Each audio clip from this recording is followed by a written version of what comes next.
that you are doing great, whichever one of you said that. Proud of you. Glad you're energetic. Clearly you've had your caffeine for the morning. Y'all, we made it. We made it to the end of our summer deep dive series.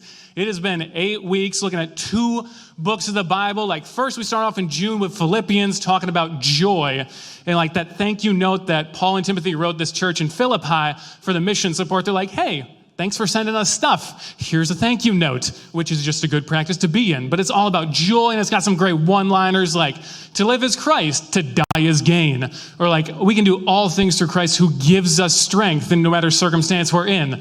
And then in July, we made the shift to Colossians, which is a whole different animal.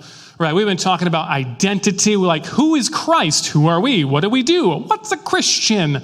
And also the fact that Jesus is the top dog of everything, right? That's what this has been about. And so today we are going to cover the last major section of Colossians. So we have a lot of ground to cover. So turn in a Bible, if you've got it, to Colossians chapter 3. We're going to pick up the action in verse 18. That's where we're heading today. I know we've mentioned it a lot, but I'm going to remind you again, context matters. All the different books of the Bible were written at a particular time to a particular place from particular people with their own language, culture, society, everything about that. And to understand fully what's going on in the Bible, we have to at least ask those questions of what their world was like. If we miss context, we can end up in a place that God never intended us to go. Now, sometimes it's funny, right? Like when we mess up, because like some UFC fighter will like put Philippians 4:13 on their chest, like, I can do all things. And then they get in the ring and like round 1, get knocked out, like, it's like, yeah, you got it wrong. And it's kind of funny because you paid the consequence of that. But other times with different passages, we can get it wrong and end up in a very, very rough place to be, where we actually end up going against what God intended and exercising it in a bad way. That's the potential for the passage we're reading this morning. So we're going to have to do a lot of good, hard work, and it's going to be very teaching heavy. I'm going to warn you up front. It's going to be very teaching heavy because we've got a long Christian history to mildly correct about how we've treated this passage. Most of that is from us that have been in pulpits over the last centuries. So on our part, we can do better, but we're going to try resetting that today. So Colossians 3, starting in verse 18, goes like this. Wives, submit yourselves to your husbands as is fitting in the Lord. Husbands, love your wives and do not be harsh with them. Children, obey your parents in everything, for this pleases the Lord. Fathers, do not embitter your children, or they will become discouraged. Slaves, obey your earthly masters in everything, and do it not only when their eye is on you and to curry their favor, but with sincerity of heart and reverence for the Lord. Whatever you do, work at it with all your heart, as working for the Lord, not for human masters, since you know that you will receive an inheritance from the Lord as a reward. It is the Lord Christ you are serving. Anyone who does wrong will be repaid for their wrongs, and there is no favoritism. Masters, provide your slaves with what is right and fair, because you know that you also have a master in heaven. Right off the top, I would like to thank Pastor Corey for giving me a very calm passage that no one has any tensions around. But in all seriousness, this passage was actually one of the reasons I got into studying and teaching the Bible as a profession. Not for any fondness of the content of it, but because of how it's been poorly used against people, that it's like, that's not at all what that was going on or intending. And so we've got to actually do some work so that we'll kind of relieve the tension in the room a bit, as well as land in a very good place, but we've got to do the good work to get there. You tracking with me? Yeah. Y'all ready for this? Yeah. Okay, I'm glad you're with me. Jarrett, you're my man. All right, so this is a household code. And now this was very, very common in the ancient world. Every single good Roman moral writer had one. They, in their writings, so not the Bible, but in Roman writings, basically their household codes were in order to structure society by the three key relationships: husbands and wives, fathers and children, slaves and masters. Now, they would only address the oldest living male in a family, because that guy, referred to as the paterfamilias, father of the family, had the power of life and death over every single member with impunity. They could do whatever they wanted, no matter what. And so the way they would talk is only to master, husband, and father, because that was all the same person. It makes sense as to why Paul and Timothy, the authors of Colossians, would take on this way of writing about how to structure society, how to order the world, because they're like, okay, how do we do this as Christians? They take the form and do a lot of different things with it that turns that upside down. So how we're going to look at this for each pairing of these relationships, marriage, parenting, and influence and work, we're going to look at first, like, what was the Roman context? What world were they dealing with that this had to come about? What Colossians actually is trying to communicate? And then, what on earth do we do now with this information? Make sense? Everyone still with me? Yes. All right, love it. So this goes best. Preaching goes best when it's a dialogue, not a monologue, because I like hearing your voices, not just mine. All right? So work with me. We're going to get through this together. It's going to be amazing. So first relationship that gets mentioned is marriage. So particularly Roman context over here.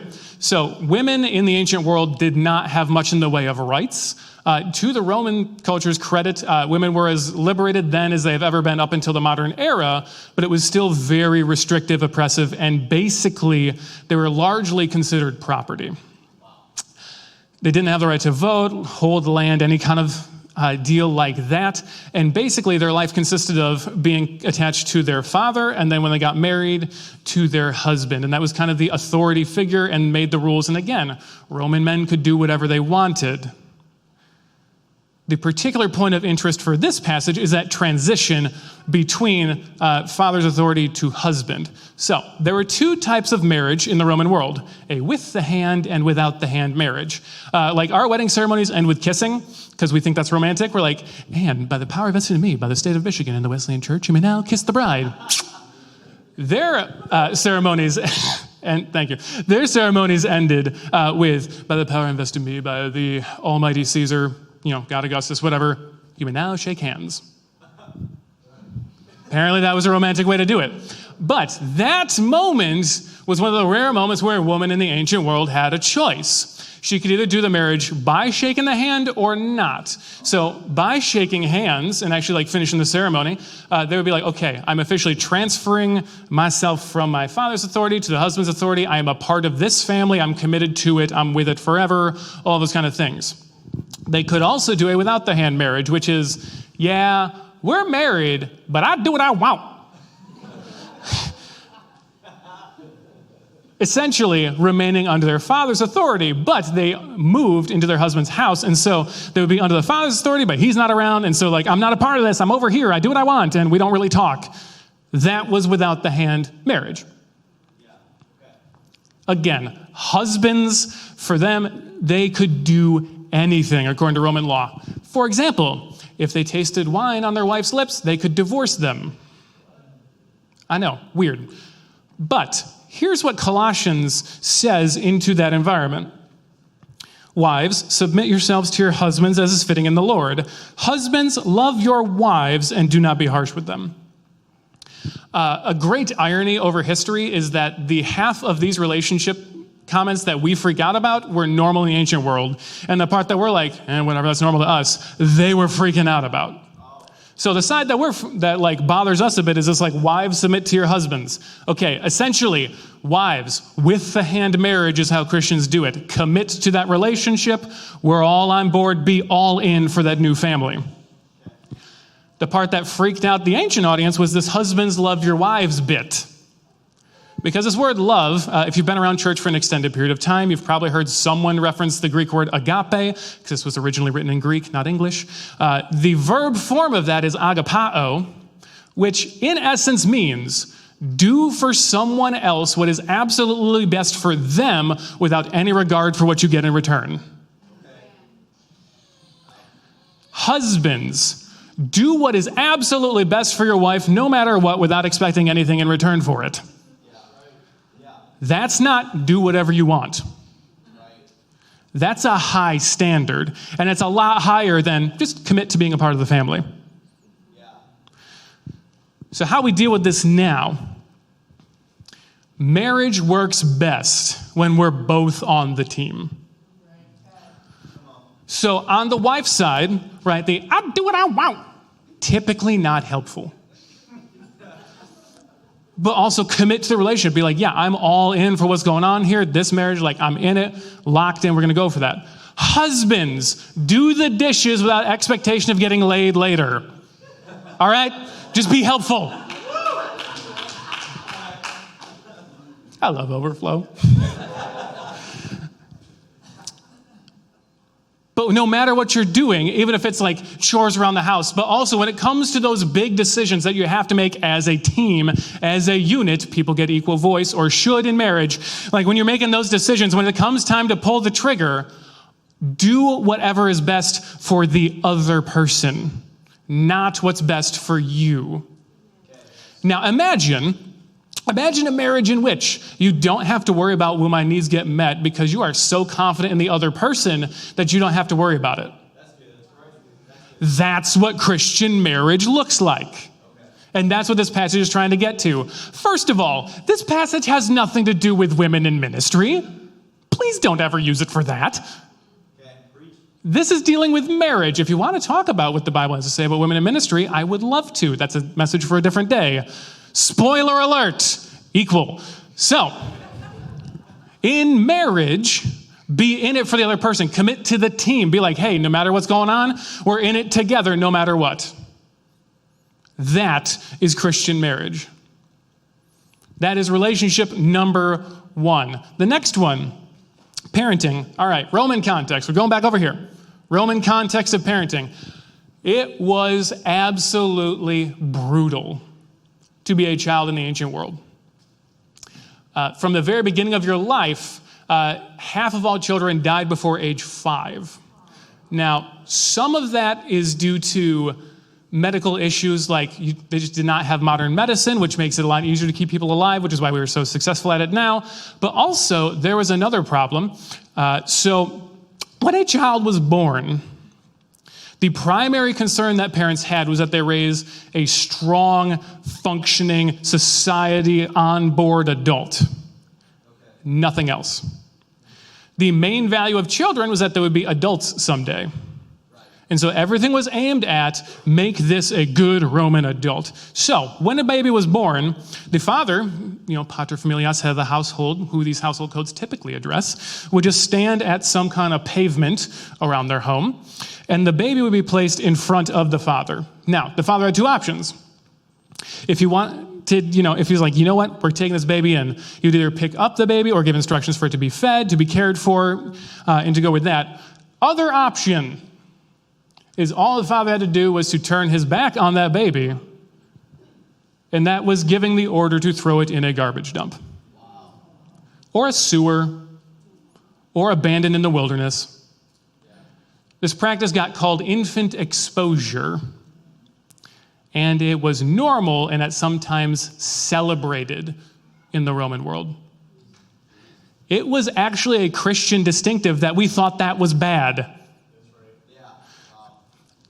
In the Roman world, abortion, abandoning children on the street, that's just normal behavior, whether you didn't want another mouth to feed or it was a girl and you wanted a boy and you wanted to select that way. All those practices were normal to them. And as Christians, we were like, I don't think that's how that should work.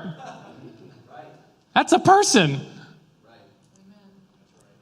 But then, let's say a child made it through that selection process. Again, the Roman father's main concern was that they raise a tough adult. So, children were not allowed to eat sitting down, because if you sat down, you're weak. Children were not allowed to bathe with warm water, because warm water makes you weak, so you only get cold water in only a short bath. Roman children were not allowed to sleep very long at night, because oversleeping makes you weak. They were intense. They could also discipline their child however they wanted to. Beatings were normal. So here's what Colossians says into that environment. Children, obey your parents in everything, for this pleases the Lord. Again, did not freak them out at all in the ancient world, but to us, we're like, okay, let's see what's up. What if their parent does something weird, right? Fathers, do not embitter your children, or they will become discouraged. As in, that's not property, that's a person. As in, like, it matters what their feelings are toward the situation. As in, by the time they get an adult, you should have treated them so well that they're ready for independence. As in, like, hey, we actually, like, it matters what we do. So both ends of this family role. As child, yes, obey your parents. Absolutely, because they're smarter than you, they're older, they've been through this before. Parents, be kind to that child and do what's best for them. For us, family works best when we're in it for each other. If you are pregnant, whether it was by like a choice you made or someone else made a choice to you, and you happen to find yourself in a situation where you're like, man, I don't think I can support this kid. I don't know if like I can actually provide a quality of life for this child that's actually anything beyond wild poverty. Like I don't know how to like raise this child. Like I don't have the support network to do it. If you're in that situation, consider adoption before abortion.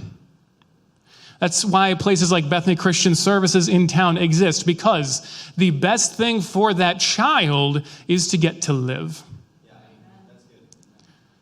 If you are a parent, so we've made it to the point where you're actually parenting a child, build confidence and care into the kids. Because yes, they are going to have to face the world alone without you at some point. They're going to have to be able to function as an independent adult that can make decisions for themselves, work a bank account, like actually decide like how do I want to go through like college or work, like actually pick a new place to work, maybe even buy a house if they're doing really well. Build that confidence into your child, but also care, as in empathy is important. Like children should learn how to care about other people from the fact that their parents cared about them. That should be how that relationship goes. So, build both sides. Now, as people, we tend to fade one way or the other. Like, I'm going to raise a tough kid. They're going to be independent. They smash their finger, put a Band-Aid on it, rub some dirt in it, you're fine. Confidence, but balance the care side of like, all right, you did get hurt. Here's a hug. Let's work through this. You'll be okay. If you are a child, first of all of us are children of somebody. That's how we got here. But also, if you actually are close to that child range, balance fun and future. That looks different if you're 7 or 17. Right? When you're 7, heavy on the fun side, a little bit on the future side. As in, like, when you go to school, please learn how to read and write and do math. That will just help the rest of us. Like, and also you, like, to get a job. Like, to apply for a job, you're going to have to know how to fill out a job application. You need to learn to write. It's important. But have fun. First of all, we're Christians. We have the most to celebrate. It should look like we're having a good time. But also, if you're 17, there's these questions that are like, okay, what do I do after high school? Am I going to go to college? Am I going to go into the military? Am I going to go into a trade school? Oh, just go straight into a profession? Am I going to work for a bit while I try and figure this out? Those questions are going to start needing to get some quality answers. But also still have fun. Enjoy the fact that your body doesn't creak when you wake up in the morning. Like, that happened a lot sooner than I was prepared for. I'm 28 and I creak. It's the worst. Anyway, but that's what's going on there. Family works best when we're in it for each other. Not parents do whatever you want and the kid just has to work with it. No. Works best when we're doing what's best for other people. Third relationship, third one that gets brought up here. Slaves and masters. So, Roman context. 50% of the Roman Empire were slaves. So when it talks about slaves and masters, you're really addressing almost everybody because most people fall into one of those two categories or is tangentially attached to one of those two categories. You lived, worked, were a slave or free or anything like that, or were a child, a parent, whatever, all in the same place, the home. And so we're really talking about more than work. This is your entire life we're discussing. On top of that, if you passed a slave and a master walking side by side on the street, which was normal, you probably couldn't actually tell them apart unless you looked really closely because they were the same ethnicity, they wore similar clothing, and in general, they actually had that kind of like give and take. Now, again, Roman masters could do whatever they wanted, which is why we have some of the particularly gruesome horror stories around it. But by and large, it was an interesting dynamic because slaves and masters were generally the same ethnicity. Wow. Further than that, Roman slaves were required to be paid. The pathway to freedom as a Roman slave, everybody knew it. Basically, you save up your weekly wages for a certain extent of time, and you just buy your own freedom because you had no expenses, because you lived in the house and everyone else paid for like the food kind of thing, so you could save up your money and buy your freedom. However, no form of slavery can be considered easy, and certainly not good. Again, Roman masters did whatever they wanted and could legally do whatever they wanted because in Rome, unless you were that top dog on the pile, everybody and everything else was property. Into that environment, Colossians says this: slaves, obey your earthly masters in everything, and do it not only when their eye is on you to curry their favor, but with sincerity of heart and reverence for the Lord. Whatever you do, work at it with all your heart, as working for the Lord, not for human masters, since you know that you'll receive an inheritance from the Lord as a reward. It is the Lord Christ you are serving. Anyone who does wrong will be repaid for their wrongs, and there is no favoritism. Speaking of no favoritism, masters, provide your slaves with what is right and fair, because you know that you also have a master in heaven. Talk about leveling the field a bit. It lifts up and says, okay, if you are in the slave side of this, if you're in the servant side of this, by the way, this is why most of your translations probably say servant, is to try and like break our minds like in toward more of what that reality was like. But if you're on the servant side of this, okay, work hard, do your job, do it well, because everything you do is for the Lord. By the way, I will bet you anything you've never heard that verse in context. Right, do whatever you do for the Lord. Yeah. Anyway, but do what you do for the Lord. On the master side, they're like, hey, chill out and treat everybody right, because God's looking at you and expects a lot. It levels the field and says, hey, I don't care what they do over there. We as Christians do better. Now, I know what you're thinking.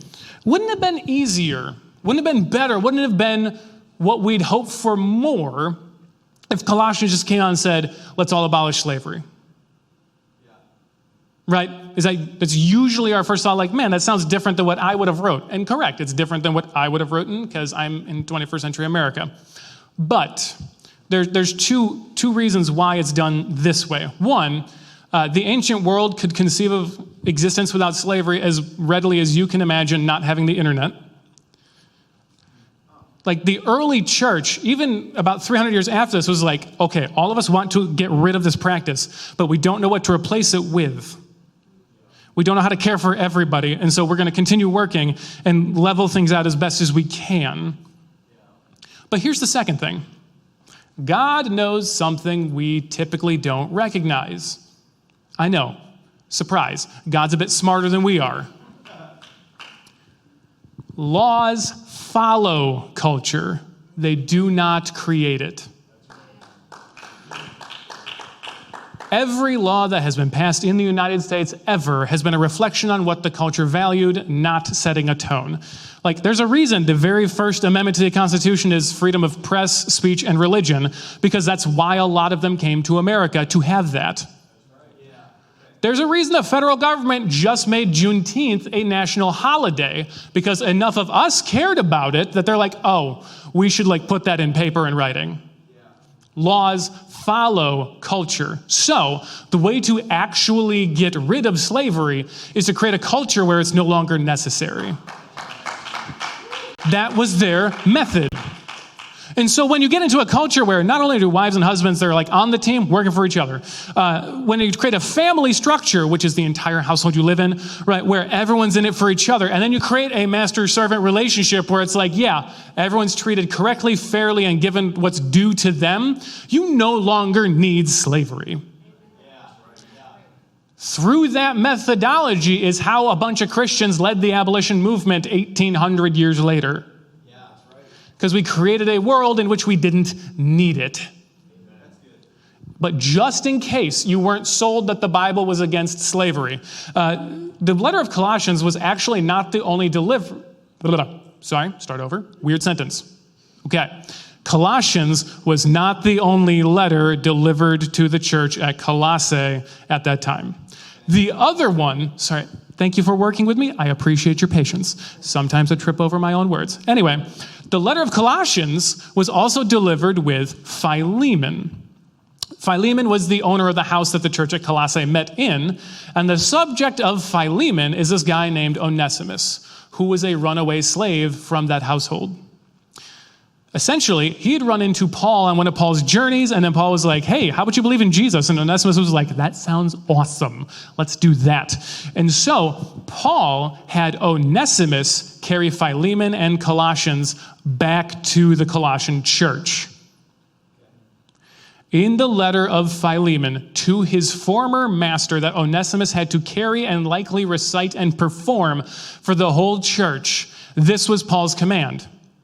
Philemon, do not welcome Onesimus back as a slave, but as a brother. As in, that guy ain't your property, he's your family. That is a bold statement in a world that would have had no place in. And so I was trying to figure out how to actually put this in modern terms to actually give us something to work with, because thank God we abolished slavery. Thank God we have Juneteenth and we have all of these things. That's amazing. That's the right way to be going. But also, this master-servant, master-slave relationship was actually all of the influence you had in the world. So rather than saying works best, because that was just kind of awkward and wasn't quite encompassing it, influence works best when we're all in for Jesus. Whatever you're doing, do it as if Jesus himself asked you to do it.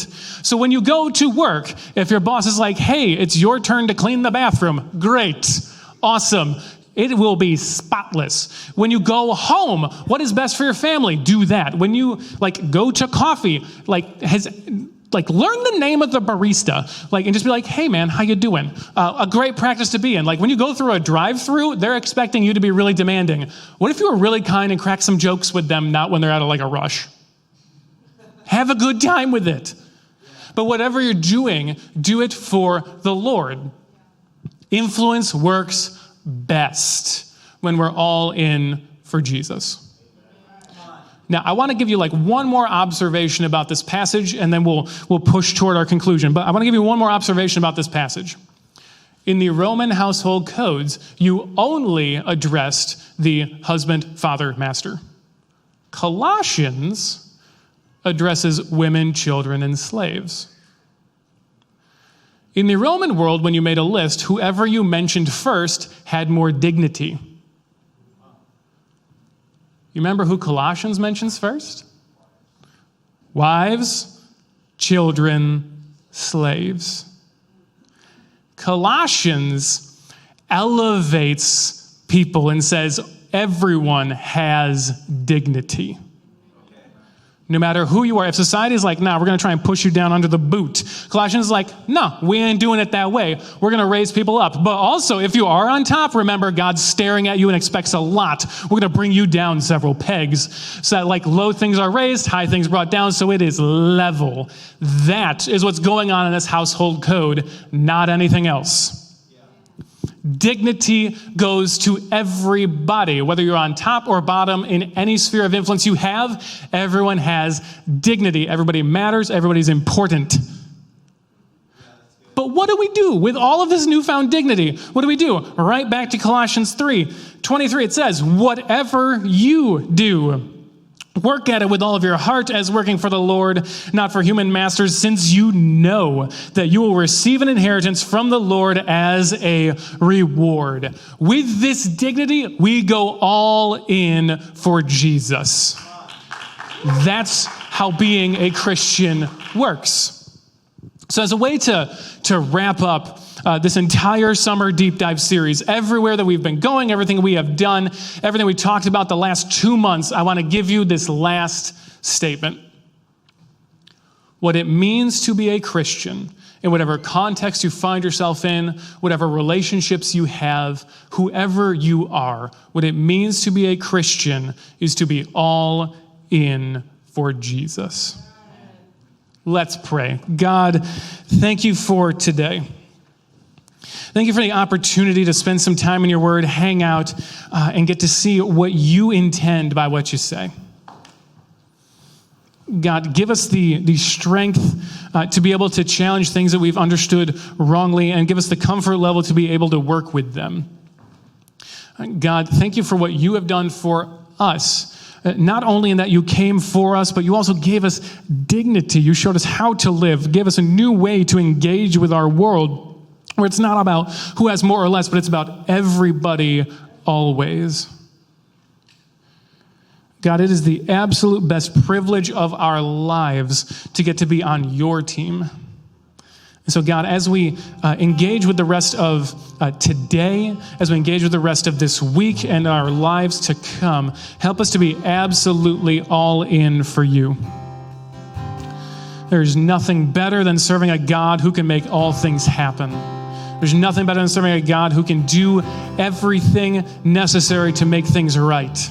And so, God, give us the audacity to be so committed to you that everything else fades away. God, we love you. We thank you. We pray all these things in the name of Jesus. Amen.